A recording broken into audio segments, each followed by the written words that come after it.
What's up, everybody? Welcome to the CanesInSight Daily Podcast, powered by Ariz and Levine Accident Attorneys. We're taking a football school today, my favorite segment. How many times do you hear people say, why does Miami run the same inside run play every single time, just running it up the middle? There's some nuance to that, and it may not be the same play, might not be the same thing every time. So Coach Zuck, 10-year college coaching vet, is going to walk us through a lot of concepts, including some of Miami's own concepts, to understand the difference and the subtle differences between some of these inside runs and what Miami and other teams are trying to accomplish. Awesome stuff. Really breaks down the X's and O's. You will learn a ton, I promise you. So stick around for that.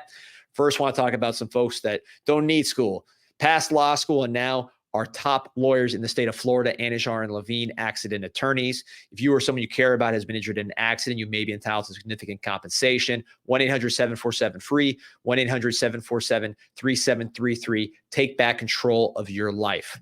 All right, Pete, let's take it to football school. All right, want to welcome in now, as we do every week here on the CanesInsight Daily Podcast, Mike Zuckerman, who takes us to football school every week, former Miami staffer, longtime college coach, and a guy who was linebacker coach at Utah State. Very interesting topic today, Zuck. A few months back now at this point, we went through Miami's offense in terms of how air raid is it and things of that nature. Today, we're going to take a look at the running game and some different running scheme concepts, right? Inside zone, duo, power. These are some phrases that fans, may hear, but don't really understand the intricacies of what goes on behind making it happen, So excited to get you on here today, explain some of the intricacies of it in depth. Yeah, man. Always excited to talk some ball, and it's fun. And I'll precursor this with I am a defensive coach. All my stuff, I don't, I could be, when I explain things, I could be explaining them completely not how an offense or an offensive line coach might coach it, but just from my understanding and expertise of breaking down film over a long time, this is how I see it, and I'm going to try and put it in the easiest possible terms so everyone can understand and hopefully be a little football smarter today. Coach, let's break it down from the beginning, right? So two terms that people I think are familiar with are gap scheme, zone scheme as far as blocking. But what do those terms really mean in terms of the whole philosophy of a running game? So when you talk about gap versus zone scheme, the most basic way to think about it is in a zone scheme, every offensive lineman is going to step to the right and be responsible for their gap to the right. Or every lineman is going to step to the left and be responsible for the gap to the left. And the run is going that direction. Whereas in a gap scheme, most of the time, you're blocking down a gap and the running back is running opposite the flow of the line. And in most cases, a gap scheme involves some type of down pull, whether it be counter or power. Those are your traditional gap scheme runs. And zone is just truly everybody zoning an area. And then you get into your combination blocks within that, and it can get a lot more technical. But those are the most basic ways to look at zone versus gap scheme. And, we mentioned we're going to talk about duo, and we'll go a lot more in depth to it. But where duo is interesting is it is technically, I would say, a gap scheme run, but it is somewhere in between a gap and a zone scheme run because you're just responsible for an area really in duo technically, and there are no pullers on a duo play. So it kind of blurs the lines between a zone and a gap run, and we'll get a lot more into that as we keep going. And before we move on, I want to just, so people can get a visualization of what we're talking about. So what would you consider, and this doesn't have to be a current team, this could be a team in the past. I always think of the Broncos for this example from the John Elway era. But what would you consider a classic kind of zone blocking offensive line? And what would you consider a classic gap scheme offensive line so the folks can visualize? And I will put it in terms of a team that the Canes have played recently. Because a lot of times when you're a zone team, you major in inside and outside zone. And there are very distinct differences between inside and outside zone. But if you think of App State and Louisville, because they were running a very similar offense, you can think back, Scott Satterfield was the head coach. He was at App State, then went to Louisville. Those years, not, before Brian Brohm took over there. But when you watch those games, they were outside zone and inside zone. all day. You know, they were pistol teams, which made it a little bit obvious to see, but the line was either hard run in one way or, you know, they were a little bit more physical on those blocks, but everything was a zone scheme. I think that to me is like the most like major in zone, like that sticks out of my mind immediately between, you know, Louisville, App State, Scott Satterfield's system. You know, I think Miami itself has been, you know, under, you know, really almost from, you know, the Al Golden era through Coach Diaz was mostly an inside zone based scheme. You know, they were inside zone, and there's a lot of different ways you can run inside zone, but I think you could consider that, you know, what Miami's been running, the base of their run game. I mean, in reality, the majority of college football, their base run is inside zone. So if you turn on a game during the week and you're like, oh, it's a, you know, and I think commentators have gotten better, but it used to be like, oh, draw play up the middle just because it was out of shotgun. But most runs, I would say, in college football, inside zone is the vast number one run that you would actually see. In terms of the gap scheme, what would that look like to you as far as this is a classic kind of gap scheme team? Wisconsin. Like if you're thinking like power, like Wisconsin to me is the number one team that pops into my head. And obviously they're a little different now with Phil Longo going there. The guy was at UNC for a few years though. So they're more spread out. But like when you think gap scheme, I think Phil Longo, I think Gus Malzahn, you know, especially they ran a lot of counter, you know, just those are teams, power or counter. Like anytime you're seeing people who pull a lot of people, that's what I'm thinking gap schemes. Like I think Michigan this year ran a lot of gap schemes. So it's more of your down pull, like in your face, as opposed to zone blocks, which, you know, you see more RPO off of zone blocks. There is some off gap scheme, but when you're going to RPO off a gap scheme, you've got guys pulling and back blocks, and that can sometimes be a lot harder to hold up on or create, you know, prevent the guy from hitting the quarterback when you're throwing an RPO. So, but yeah, like your traditional Wisconsin, Gus Malzahn type schemes, that's when you think of like more gap scheme oriented run games. Zuck, before we get into the diagrams that you have here, can you kind of explain when you're recruiting for each of these schemes, kind of the profile that you're looking for? Yeah. So if you're going to be, and I think you have to look at it versus, you know, do you run, I think outside, let me backtrack. If you're going to be a zone team, it's like, okay, are you primarily inside zone or primarily outside zone? Because I think outside zone is one of the hardest plays to coach and takes the most investment to coach. So if you're going to be a primarily outside zone team, that's where you're recruiting more of the longer, more athletic guys. You know, it's funny. We were having a conversation before we came on air, Pete, but I had a chance to play Oregon State at Utah State in 2021 in our bowl game. And I thought their offensive line was very well coached, and they were not that big because we're used to, you know, we're at Utah State, you know, we're going to play a Pac-12 team. You're thinking, oh, they're going to have this massive size advantage over us. They were long and taller than us, but they were, you know, they weren't like, oh, no, we're going to get blown off the ball. They were super athletic because they ran a lot of outside zone and could run and collect people and block guys in space. When you're going to be more of a power gap scheme team, you know, now you're recruiting more, you know, guys who can down block and drive people off the ball. So it allows you to recruit a little bit heavier guys. I think in college football today, there's still a level of athleticism needed, you know, because you're going to have to block some really, really good pass rushers off the edge. So it's not like you can just take people with no athleticism, but the more you're going to down block and even be more based in inside zone, the more you want bigger, stronger guys that can, you know, you'll be willing to sacrifice some of that ability to run in order to drive guys off the ball. So it definitely comes down to what are you trying to get accomplished in the run game? What do you want to major in? And do you need more push off the ball versus winning in space?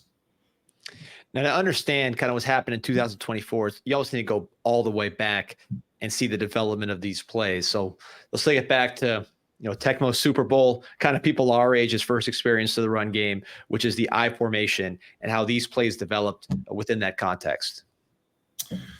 Yeah. So, Pete, if you could go to the first diagram, and so I'm going to kind of talk you guys through just some basic run schemes, and then we'll get to duo and kind of explain duo and why that's different than inside zone, and I'll also explain what power is because that I think is important to understanding duo.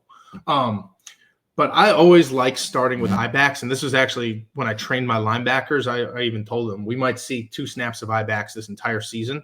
But if you understand an I-back run game, you understand every run game, because this is how gap structure is created and everything like that. So looking at this diagram we have up, this is just a true I formation. I drew what's called an under front, which you don't really need to know for today. Just to keep it simple, everything's going to be an under front, which just simply means you've got this Sam on the ball over here and a 1 and a 5 technique, meaning a defensive end in the outside shade of the tackle and the nose on on a 1 technique over here on the same side as the 5 towards the tight end side.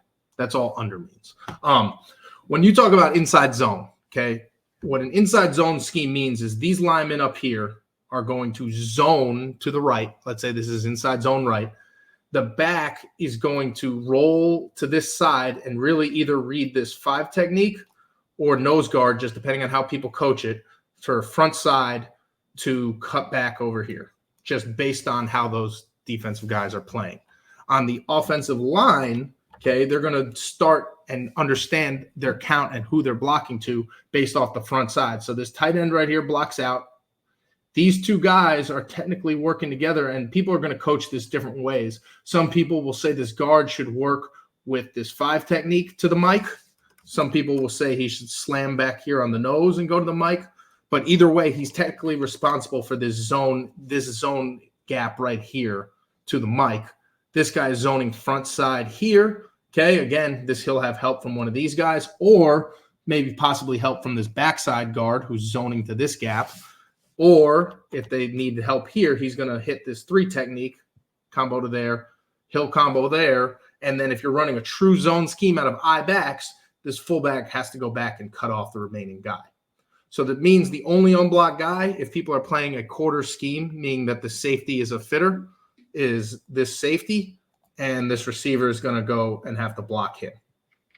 So you're trying to read that front side. The line is moving the same direction as the running back. I think that's a big point. The line right here is all going to the right, and the running back is going to the right. So I think that's a major point of why that makes that inside zone. Okay. Why I think it's important to teach this out of I-backs is because when you look at modern football, okay, all that's happening on inside zone is, let's say somebody wants to get in a 2 tight end formation.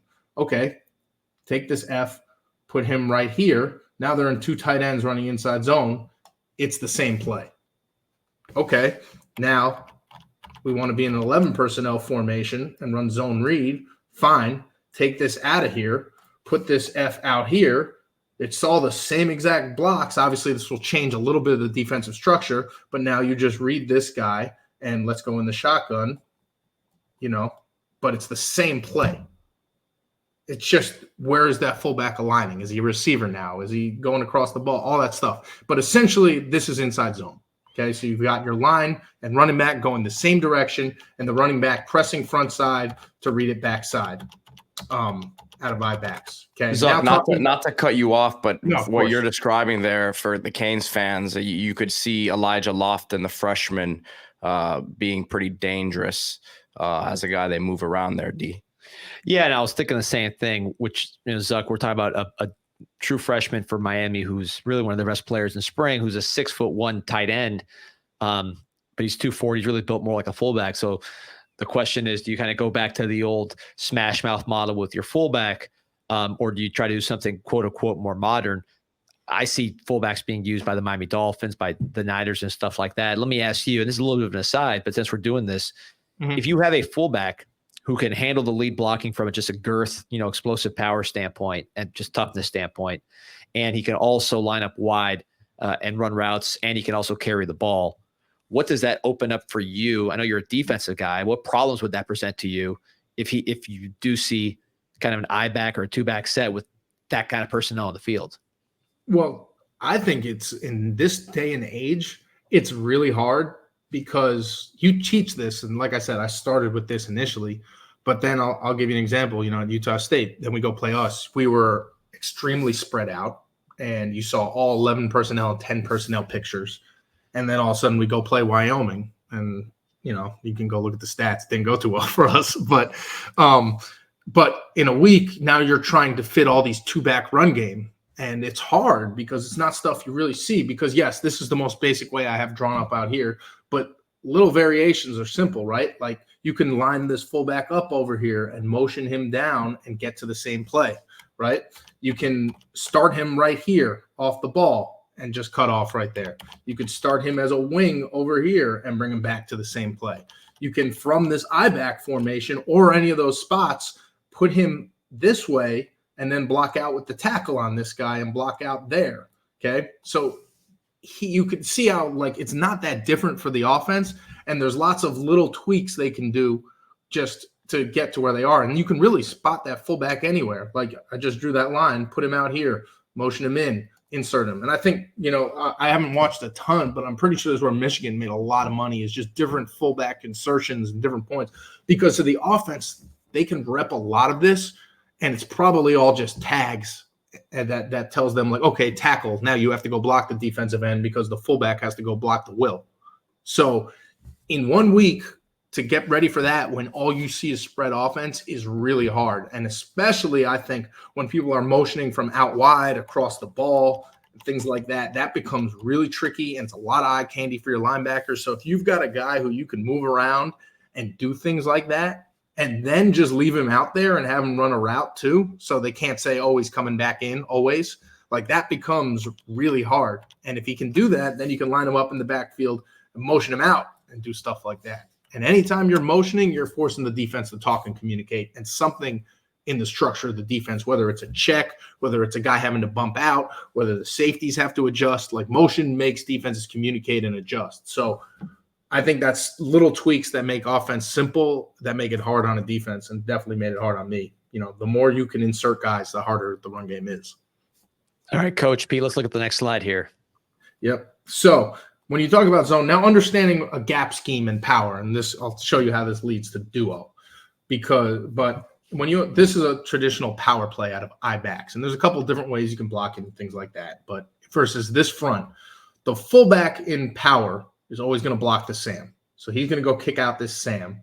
The backside guard is going to pull for Mike, and then you're going to have a double team somewhere that's going to go back to the will, and then everyone, you got to block back. Obviously, the center has to block back now because of this guard pulling, and this tackle is going to secure that and then hinge back for the end. All right, so that is power. You can see the blue line is for the puller right there. That is your traditional power play.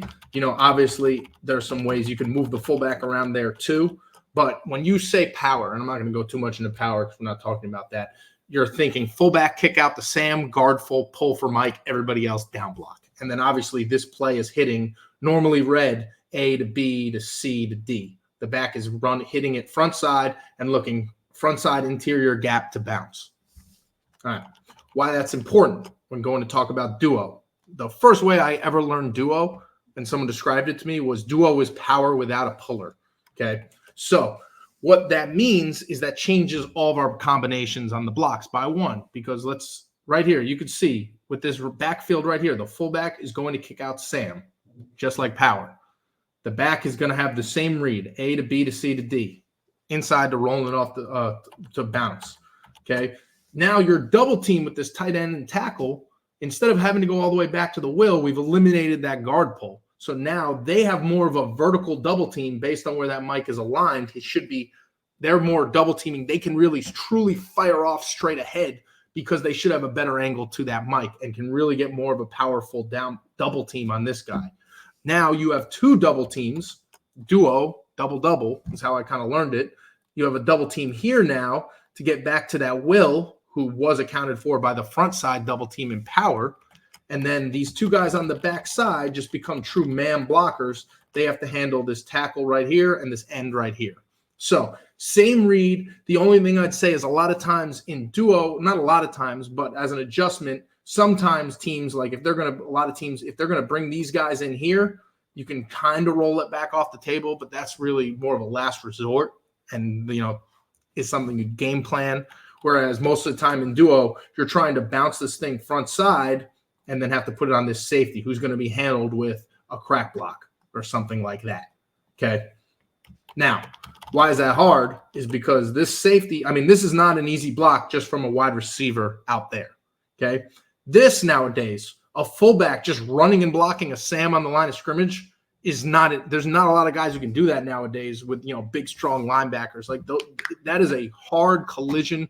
That is something that is not always a win for the offense, and especially as fullbacks have become a dying breed. So how have people now taken this duo scheme to new formations? And let me just circle back before we go on real quick to explain the difference. On inside zone, we talked about these guys are all working the same direction of the running back. Whereas in duo or power without a puller, they're all down blocking the opposite direction of the flow of the running back. Okay. If it's all under center, it's really easy to see. And then obviously, but people start going shotgun and you can mess with the footwork out of there. And then that's where you get the murkiness between inside zone and duo. And it becomes really just the technique and who they're comboing to is really how you're going to tell the difference. And we can go into that a little bit more. But some ways duo has evolved. Okay. So like I said, so now in this picture right here, what they've done is taken the fullback and just made him a wing. And this is a very common way people started running duo because there's just not a lot of people and guys in football nowadays that could stand there and run and smash this dude, and it's also like this guy gets ahead of steam. This is a tough block that a lot of times is going to be a stalemate and not what you want to allow this guy to bounce this ball cleanly. It's not going to be clean right there. So to make sure that this block is at the line of scrimmage and that like a tight end type or just a less athletic, not as explosive guy can make it, people really, this is more in 12 personnel now. So I'm still drawing him as an F, but he's really a second tight end. So this F now can just block on this Sam, much easier block, and he can really take him whether he wants to stay outside, he could turn out on him. If he wants to come into this gap, he can just wash him down. And so with that, it keeps the rest of this blocking scheme. You can see these guys are doing the exact same thing they were doing out of I-backs. Okay. Now, when we talk about if you just leave this receiver out here and people are fitting with their safety, right? That's going to be a really hard block from this guy to run all the way over there and block him for this guy to bounce the ball off of.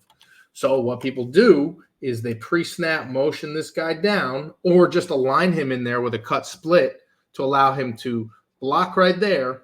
And what that's going to do is make now our free hitter the corner with this guy having to run. He bounces the ball out, and it should be a one-on-one between him and the corner. And you should bet on your running back to win that play over, more times than not. Your corners aren't there to tackle running backs in the C or D gap. So that's kind of where that plays about. Let me ask you a question here. Yes, if you take that second tight end and turn him into a slot receiver, and now you have the Sam as a nickel corner, does anything change? No, I mean, so what you could do, if let's say it's the same thing, like if this is a wide receiver, and now the only thing I'd say is most likely if you got a wide receiver right here, this nickel is going to be aligned more. If that guy's a nickel, he's going to be aligned more outside. But you could do this, and this gets into a little like the ways Miami plays around is they will block with a receiver. And I know, and this isn't just a Miami thing. This is a lot of times people are like, why are we using our receivers blocking and things like that? But sometimes you can get a really good running surface by using a wide receiver because, if you're playing with a tight end right there, that Sam, that's a great question, D, because that Sam is going to line up on a tight end either outside or inside, but he's going to be right there, and the collision is going to happen right now. Okay, if you put him a wide receiver there and use a nickel, most likely he's going to be off the ball a little bit. So now what you've done is create a soft edge here to where people are either going to have to put this end in a 9 technique, in which case then you can block, like when I say a 9, put that defensive end outside the tight end, in which case now these two can double team him, and now you might create a softer gap in there. Okay, obviously if he's not, but if you're going to play with a 1, you're probably not going to get a 9 technique there, so you'd have to change your whole front structure. Okay, or let's say he's staying there, okay, and you got this nickel out here. Now you've created yourself a really soft edge to run on, which is something I think the Canes actually, like, one thing I like in their run game a lot is they sometimes bringing those receivers in is like you don't account for receivers being blockers in the run game. It's not something that you really you're trying to that you expect a lot, and it's something I think I saw from them. It's funny. I was at the Pinstripe Bowl this year. I think Rutgers did a really good job of it, of using that receiver as a blocker, motioning him across. So I think that's becoming more common in college football. But yeah, that's a great question, because now his job is still to block the Sam, who just became the nickel. So you can go block him there. And now this running back is just running on a safety again, but with a much bigger area in here, which makes it a harder open field tackle. Yeah, I mean, the reason I ask is because I know Mario's favorite NFL offense is the St. Louis Rams with McVay. And when you watch them, you see not only the receivers blocking, they draft receivers with that kind of body type that they can block. So, that's something I don't quite understand. I see it on the field, and it seems like something that is happening more and more. Well, yeah, and I can get into it a little bit more, but then where you can really get to some creative stuff is I'll talk about it a little bit, but receivers coming from weird positions is messes with you, because let's say I know I have this drawn like this, but sometimes, forget this motion over here, people will put this receiver on the ball, which makes him go off the ball. This is what's called an unbalanced formation, when there's a side of the formation that has nobody on the ball that's unbalanced. What that allows you to do is motion this dude in, and people will bring him in to become that third blocker as opposed to this guy. And where that screws with you is you're not used, this corner relates to one, so now we're going to have to bump this whole thing across, or the corner's going to have to run over and fit there. So what's happening when you're introducing receivers is you're introducing weird people into the run fit that aren't used to fitting the run. So it's just creating extra surfaces and gaps. And especially, the reason it's become a big thing in the NFL is it's impossible in the NFL to line up in a basic formation and just run a run play. I mean, they're going to fit it well. They do football all day long. That's what they do. So everything you do in the NFL is to try and create an extra gap and create matchups and different good angles for your guys to block, because you're playing against unbelievable defensive personnel every single week. In college, I think that stuff's hard, but you better invest a lot in it and have special receivers, because, the majority of college receivers didn't come there to block. It's just a fact. The majority of college receivers aren't that good blockers. When you see a good blocking wide receiver, he stands out, and it's mostly a want-to thing as opposed to, how physical they can actually be, because I know, a lot of times Miami uses Restrepo on those blocks, and I know I don't know X that well, but I was there a little bit with him, and I know he's super tough and super competitive, and that goes a long way in blocking. I'd rather have a smaller guy that's going to give everything he's got into that block than a physical dude that doesn't want to do it. So that's a lot of times why you see stuff like that. So that can be, and it's funny you say that, because I think the Rams really started this whole trend in college football and really football in general of all these complicated duo schemes. Kentucky actually came and started doing it in college football, and you saw it more and more over the last few years. So yeah, that's why you see receivers, because it's making it difficult on the defense to fit the run. All right, so let's go to the next slide here, Pete. Okay. This is probably the number one way you see duo run now in college football is out of a bunch. And like I saw in that last slide, you saw that Z motion down. So essentially you're getting the same picture, but by lining up in a bunch, there's a couple of things that you can create to your advantage. From a passing game standpoint, I'm not going to get into all that, but just your alignment in a bunch, if you're going to play from a too-high structure, you probably get both this corner and this safety off a little bit. So you've already kind of put them in a position where they're not in a great position to fit the run and can't tighten down. Because let me go back for a second, because I don't know if I touched on it.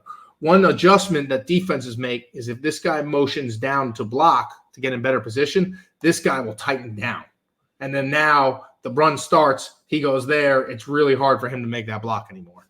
Okay, so a way to fight against that is line up in a bunch because sorry, that's the wrong one.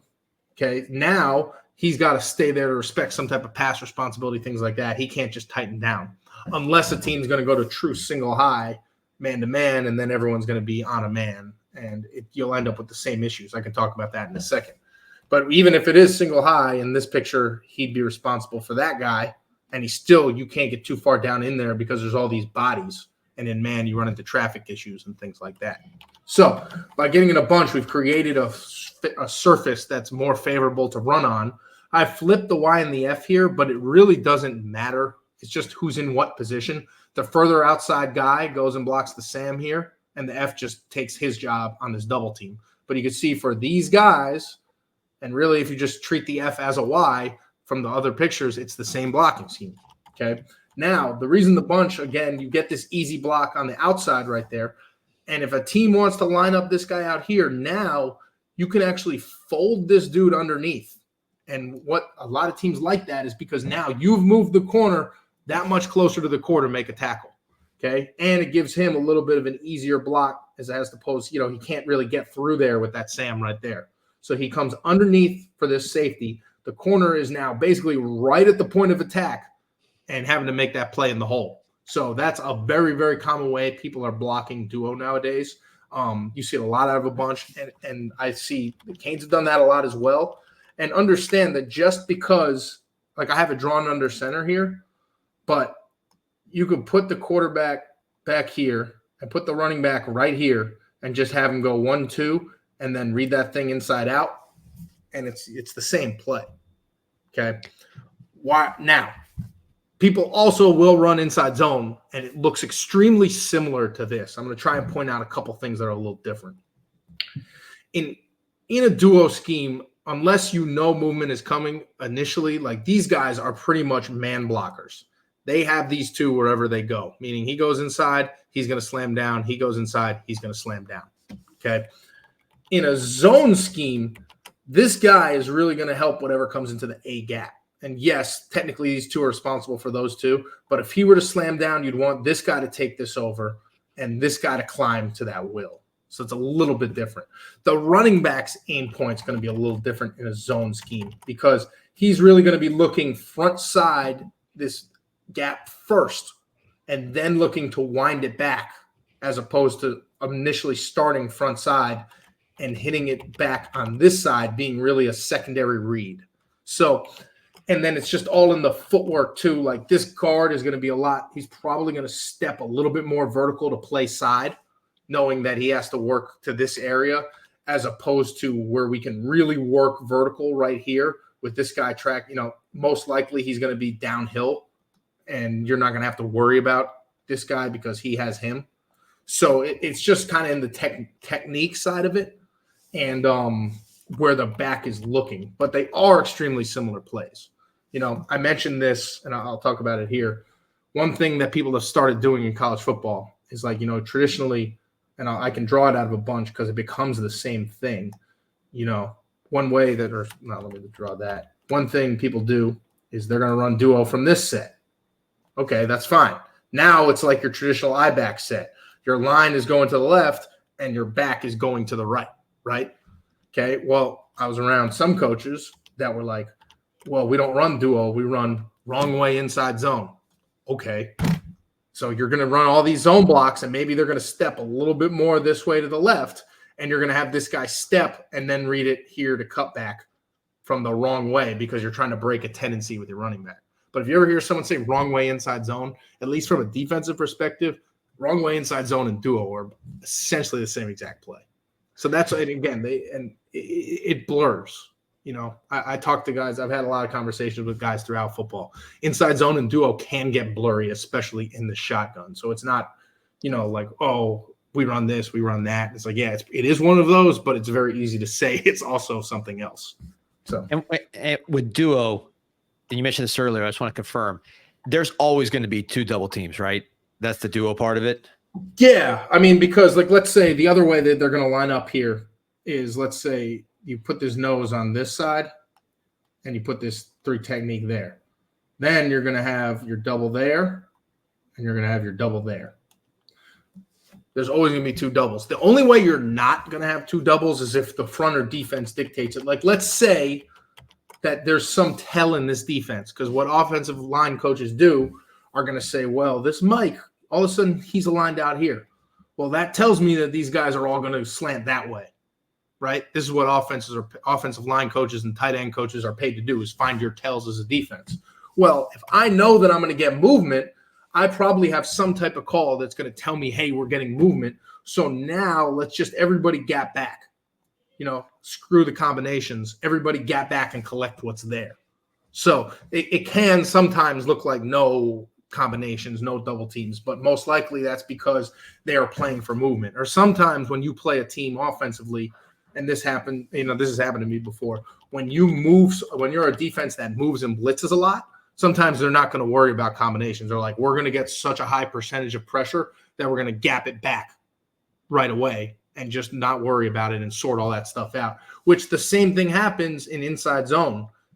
If you're getting more movement and stuff like that, if they were going to zone to the right here, they wouldn't combo any of their zones. They'd be like, hey, everybody zone to the right and just collect whatever you see. So a lot of times if you don't see any combinations, that's more of we got to tell that there's going to be movement. We're playing for movement, things like that. And one thing I've noticed, and I've heard coaches, I heard Manny say when he was the head coach, and I've heard, and defensive coordinator, and I've heard this now more in the pros during kind of the scouting process, is it's increasingly hard to play corners that can't tackle. And I've seen here some of the stuff you're talking about where the whole play is sort of built around getting that running back one-on-one with the corner.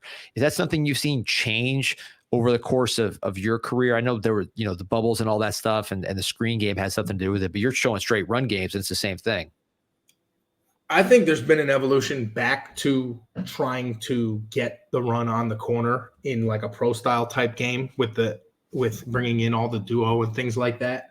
But I think most people's run philosophy has always been to try and run on their weakest defender.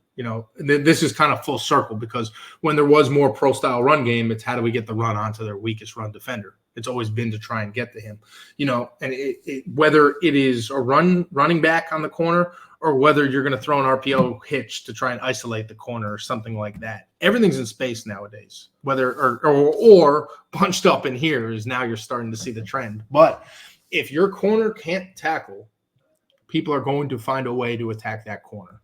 So I think it's just, it's like the more it changes, the more it stays the same. Like, and like you said, you heard Coach Diaz say it. If your corners tackle, you're going to have a really good defense. Because most of the time when you give up an explosive run, meaning like over 25 yards, that's not because the front misfitted. That's because somebody on the back end missed a tackle. A misfit run goes for like 10 yards. A misfit run with a missed tackle by the secondary goes for 50. 100%. So let's go to the next slide here. Okay. And then this was just kind of a little bonus. This is something I saw that, and funny, you kind of stole my thunder a little bit, D, but like this is something I saw the Canes do this year that I thought was good stuff.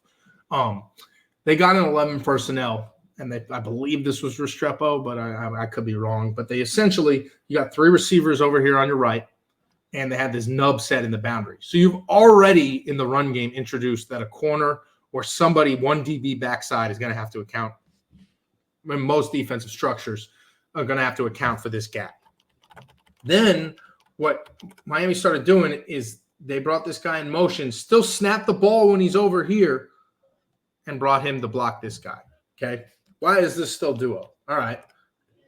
If you started that guy right here in I backs and just told him, go block that first guy outside, which is Sam. I know he's the corner in this picture, but for run game perspective, that guy is Sam. So you can see how it's the same play. So now what you've done to a defense is you started a guy as a receiver split out, thinking like whoever's relating to this guy has nothing to do with the run game. Now you brought him into the run game and then post snap brought him across the ball, which means that you need to get somebody over there because you have a blocker for him. And now there is an extra gap in here, which created with a receiver isn't something that's even that common. So now, what is the defense going to do to adjust to it? Are they going to bump the safeties and bring him down? Are they going to bump the Sam in and then have to put him down and bump the linebackers over? But there's movement, so your cleats aren't set, and you have an extra gap over there, and it's from a receiver. So if you have a receiver who can block, again, it goes back to the question you asked, that it becomes difficult and it creates weird running scenarios that aren't your typical run game. I just thought that was something they did that was creative. And what I see is every week they try to come up with some different way to run duo and things like that and create surfaces. And again, it's all about creating good blocking surfaces.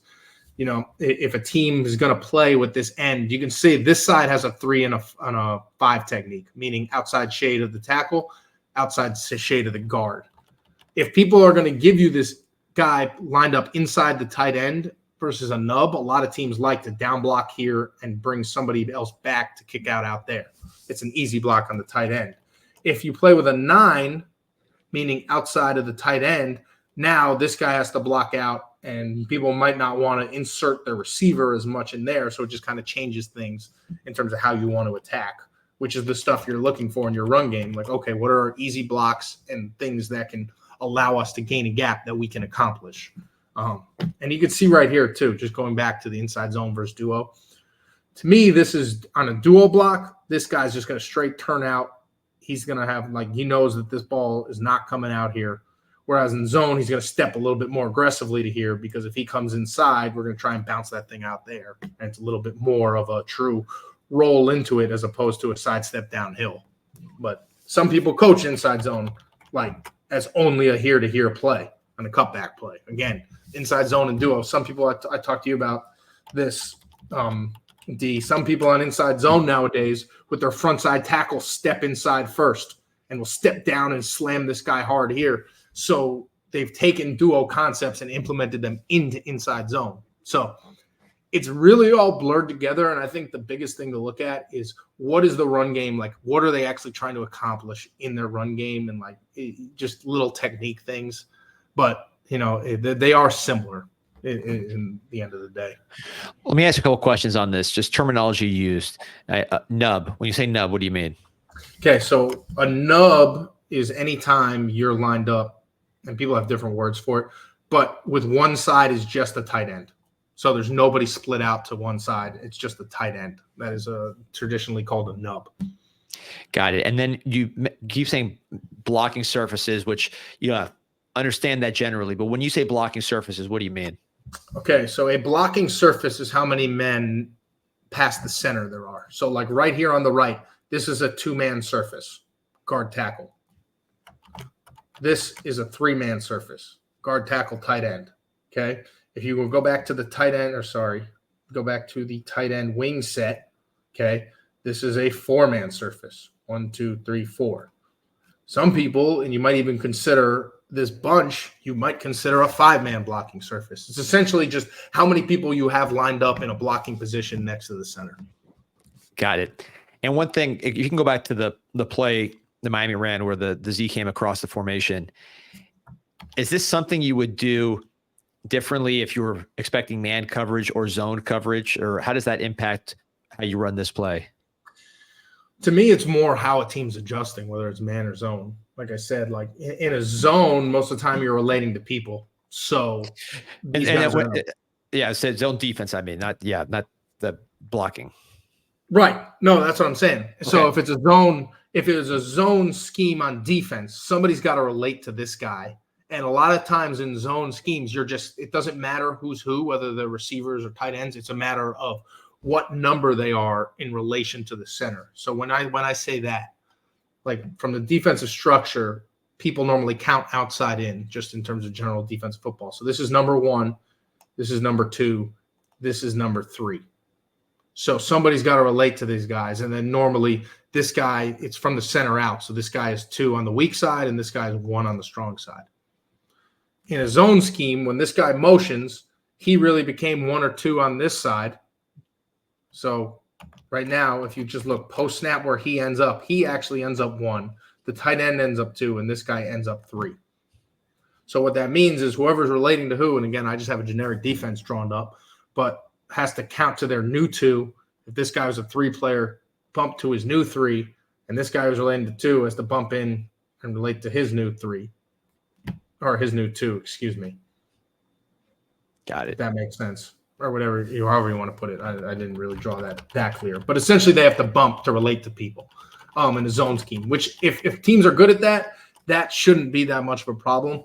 In my mind, man to me could be like, this could be difficult because either like, let's say this guy has this guy man, there's only 2 ways to handle it really. Either 1, you're going to run him over the top with him and he's going to have to run from all the way over here to be the free hitter over there. Or you're going to do what some people call spinning the safeties, which means he's going to go to the post and this guy will come down which is still you're coming from depth to make that tackle, and he's got to recognize it quick and go. And where that becomes hard is the ball gets snapped still on the backside. So it's not like he's already screaming down there, because then if he's going to scream down there before he even, gets across the ball, then teams start messing with you and bringing him back. And then who's got him? So I think when you do stuff like this, teams are going to play man. I think that stuff becomes even, trickier. All right. This has been awesome, man. What else you got for us, Zuck? Anything in the bag? I had one question. This will be my last thing, and I don't know if you would consider this as much scheme related. It's just a general question. Damian Martinez coming over from Oregon State. You mentioned you played them a couple years ago. They ran a lot out of, under center, right? So he was standing about 7 yards back and, having the ability to kind of get some steam going right downhill, running out of the shotgun for him. I know you always like to say, you're not a running back coach, but from his perspective, right, what kind of adjustment would you expect that to be, because he'll be primarily out of the shotgun? Yeah. I mean, the thing is, so you talk about the Canes running game versus there. So Oregon State, from at least, this is 2021, so it could have changed. But from what I remember, they're under center, outside zone, and duo. And so the duo aspect will be, the Canes don't run that much outside zone, but the duo aspect will be very similar. He'll understand the read very easily. The footwork is just, that's just going to be what he has to change for him, because under center, you really can get it downhill, you get your head of steam downhill and it could put a foot in the ground and roll it back and everything like that. It just slows down a little bit in shotgun because you're a little closer to the line of scrimmage. You're not running downhill right away. I don't think it will be a massive adjustment, but it's going to be an adjustment, and it's going to be something that would be the thing to watch is he creating as much power and velocity initially in his runs, from a shotgun point of view. And, there's ways you can get around that too. Like, okay, we're not an under center team, but he likes, maybe just going pistol. What's really, there's no real difference there. So just some things to watch. I don't think it'll be a massive adjustment, but, it is different. And he'll, that's what spring ball and fall camp's for. Coach, only fall camp at this point. Yeah, right? He's only got fall. That's right. Yeah, those when was he 1 year?